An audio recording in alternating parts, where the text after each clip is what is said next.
So what's going to happen? We're going to have inflation or deflation? That is the big question everyone is asking, and there are repercussions.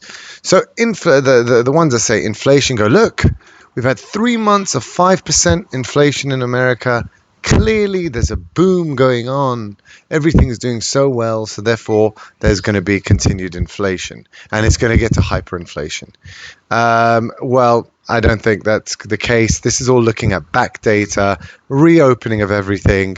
Obviously, people are just going to go by spending. They got stimmy checks, $25,000. I'm not joking, $25,000 per family. I know personally many families per family, right, of five.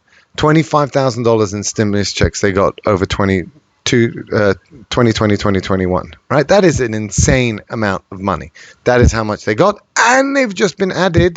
Biden is giving them another $300 per kid under 6 for the next 5 months till the end of the year, basically. And I promise you'll be extended until the Senate election and the House elections until 2022. They have to do it. Otherwise, they're threatening losing it. So it'll go for another year for sure.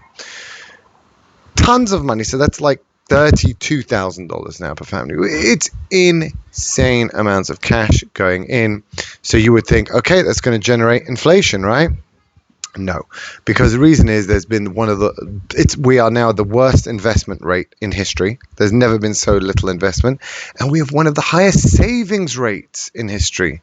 People are scared. They're used to not going out. They're used to not eating out every day. They're working from home. They don't need to order that takeout anymore. They don't need those Uber Eats every 5 seconds. They're okay.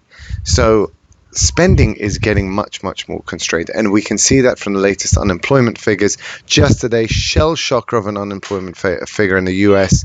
They were expecting 370,000 initial jobless claims, came in at 420,000, and last month's got revised upwards to 380. So there are, that's a very high amount of already initial jobless claims. I'm talking historical wise, right? 400,000, 420,000 is very high, right? They're hiding it. They're trying to give it stimmy checks. They're trying to just flood them with money. It's not helping.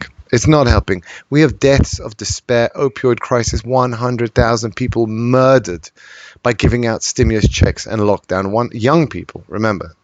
Those 100,000 people that died from opioid are not the over 80s that died from COVID. They are the under 50s, right, who've died from giving free money and to bored people.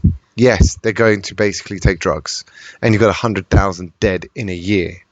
So it's causing an absolute crisis in America. All this funny money, all this craziness, reverse repo at $1 trillion nearly every day. Lots of things going on here. So inflation, ain't gonna happen.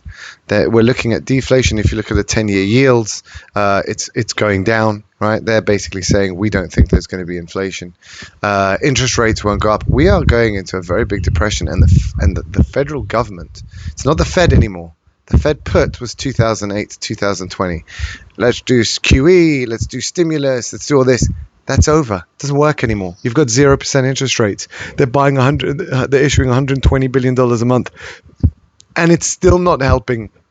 They're rebuying all the cash from reverse repo, 1 trillion a day. Still not helping. It doesn't help. The Fed is out. That's it. They have no more dry powder. I actually cannot see what they can do to make this better.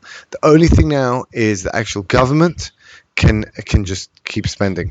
So more stimmy checks. That's the only thing. But then people will start losing faith in the US dollar. It's going to come to a point when you cannot keep giving $25,000, $35,000, per year to families for free, printing it and giving it out and not causing problems. So at the moment, we're looking at going into deflation. Right, it's basically straight into a recession. Don't look at the Q2 numbers. Everyone's going to go, wow, Q2 numbers, look at that. We have so high sales. Yeah, that's called the reopening trade. Yeah, everyone reopened, so everyone bought their bicycles, their swimming pools, their ovens, whatever they didn't buy for the year, they just bought. That's it. Done. You just did it. Gone. It's not coming. That is not continuous spending. Wages have gone down in real terms by 1%. People are suffering. As I said, the opioid deaths, the wages are stagnant to down. Inflation is 5%. It's eating people. People are saving money. They're worried. House prices are through the roof. We've got to remember in September as well, we've got the extra unemployment benefits ending, and we have the mortgage moratoriums ending end of September. Right? When that comes, which it won't come, because I promise you they'll just delay it. They cannot let it come. If it ever happens, I can guarantee you will be a giant depression.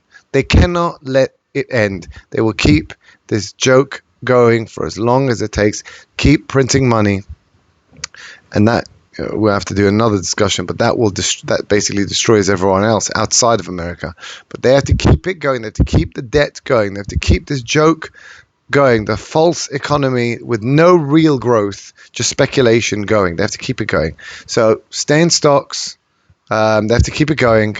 Don't worry about these little blips. It has to keep being pumped up.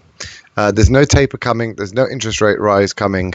And yeah, that's the predictions for now. We are nearing an end game, but not there yet, because they are going to have to keep doing more of the same, more printing money and more free money to American citizens.